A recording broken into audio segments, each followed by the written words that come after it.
ये अपार समुद्र है शिव महापुराण, अपार समुद्र। अब इसमें से लेना क्या है हम? कोई कोई ऐसा होता है जो नर्मदा जी के तट पर घूम रहा होता है, कोई कोई ऐसा होता है जो नर्मदा जी के जल में गोता लगा रहा होता है, और कोई कोई ऐसा होता है जो नर्मदा जी के मध्य में पहुंचकर वहां से कंकर रूपी शंकर को लेकर बाहर निकलता है और शिवपिंडी की पूजन पूरा भारत करता है। अब आप में और हमें ये विचार करना है कि हमें ओमकारेश्वर से लेकर क्या जाना। पहले तो 12 ज्योतिर्लिंग का स्मरण कर लो। कहीं काशी विश्वनाथ है, कहीं सोमनाथ है, कहीं मल्लिकार्जुन है, कहीं भीमाशंकर है, कहीं केदारनाथ है, कहीं महाकाल है, कहीं बैजनाथ है,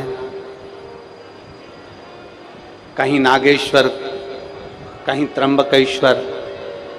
आप जितने ज्योतिर्लिंगों का स्मरण करेंगे सबके नाम अलग अलग हैं। केवल एक नाम पर अगर आप संबोधित होते हैं तो वो ओमकारेश्वर का नाम। ओम जो शब्द है, ओम जो अक्षर है, उसमें सारा वेद समाया। ओम में सारा वेद है, सारी पुराणे हैं, सारा शास्त्र है, सारा ज्ञान है, जल है, अग्नि है, तरंग है, वायु है, पृथ्वी है, आकाश है, जल है, सब कुछ ओम में है। 33 कोटि देवता सब ओम के अंतर्गत समाये हुए।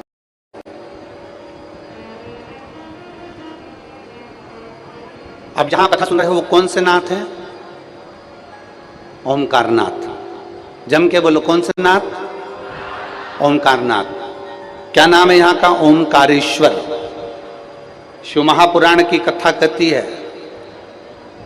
किसी समाज का यदि सम्मान करना है, जैसे मान लो कोई साहू समाज है, ब्राह्मण समाज है, माहेश्वरी समाज है, अग्रवाल समाज है, मान लो कोई अन्य समाज है, कोई दर्जी समाज है, कोई ताम्रकार समाज है, कोई स्वर्णकार समाज है, किसी भी समाज का हमें सम्मान करना है तो क्या हम पूरी समाज के व्यक्ति को बुला बुला कर सम्मान करेंगे? बोलो, जम के बोलो रे, सब निमाड़ वाले जरा दमदारी से बोलो। एक एक व्यक्ति को बुलाएंगे, सम्मान करेंगे? नहीं करेंगे। क्या करेंगे? उस समाज के अध्यक्ष को बुलाएंगे, शाल पहनाएंगे, माला पहनाएंगे, सम्मान कर देंगे। उस समाज के अध्यक्ष का सम्मान हो गया, मतलब सबका सम्मान हो गया। उसी तरह शिव महापुराण की कथा कहती है 12 ज्योतिर्लिंग का नाम का उच्चारण ना कर पाओ, 12 ज्योतिर्लिंग तक ना पहुंच पाओ तो केवल ओमकारेश्वर नाम का उच्चारण कर लेने से सारे ज्योतिर्लिंग को प्रणाम हो जाए।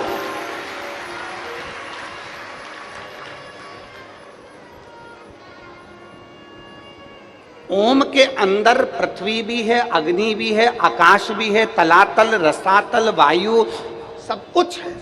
ओम के अंतर्गत सारे वेद, सारे पुराण, सारे शास्त्र ओम के अंतर्गत समाहित हैं। सब कुछ, सारे मंत्र, तंत्र, सारी विद्या ओम के अंतर्गत समाई हुई है। तो 12 ज्योतिर्लिंग में अगर आप नहीं जा सकते, 12 ज्योतिर्लिंग का यदि आप स्मरण नहीं कर सकते, तो माई नर्मदा के तट पर जो ओमकारेश्वर बसा है उसका सुबह सुबह एक बार नाम ले लेने से 12 ज्योतिर्लिंग को प्रणाम हो जाता है। अध्यक्ष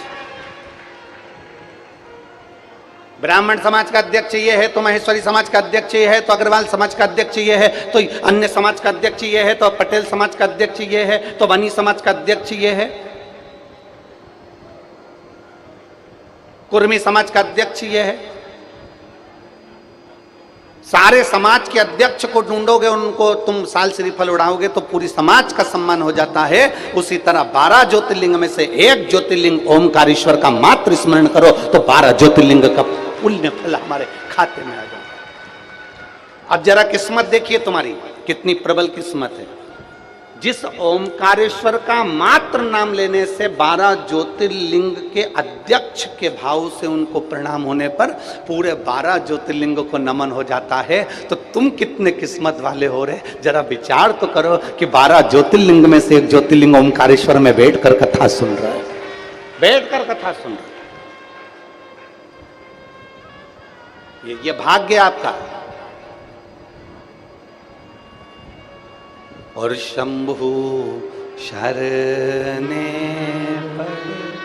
मांगू घड़ी रे दुख काटो दया करीने दर्शन आपो। शिव कथा कहती है जब त्रिपुंडधारी, त्रिनेत्रधारी, त्रिशूलधारी जब हमारे हृदय में प्रवेश करता है ना, जब त्रिपुंडधारी हमारे हृदय में जब प्रवेश करता है ना, तो सबसे पहले हमारी तृष्णा को समाप्त कर देता है। हमारे भीतर की जो तृष्णा है उसको समाप्त कर देता है।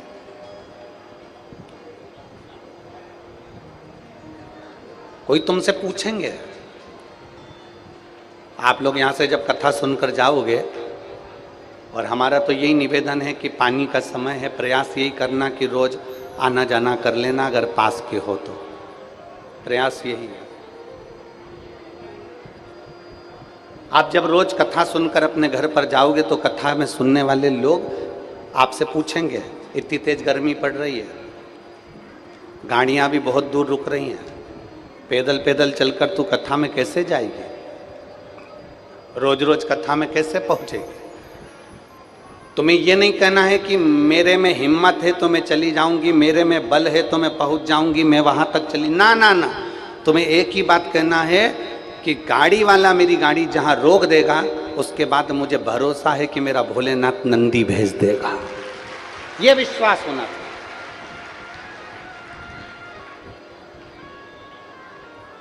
मैंने उसके मंदिर की सेवा करी है, मैंने उसके मंदिर की चाकरी करी है, मैंने उसके मंदिर की विनती करी है, मैंने उसके मंदिर में दीप जलाया, और ये एक लोटा जल का ही तो लाभ है जो निमाड़ वालों को कथा मिल गई। ये एक लोटे जल का ही प्रमाण है, प्राप्ति है। या आप लोगों ने जो एक लोटा जल चढ़ाया है ना खूब महादेव को, ये उसी का फल है। नहीं तो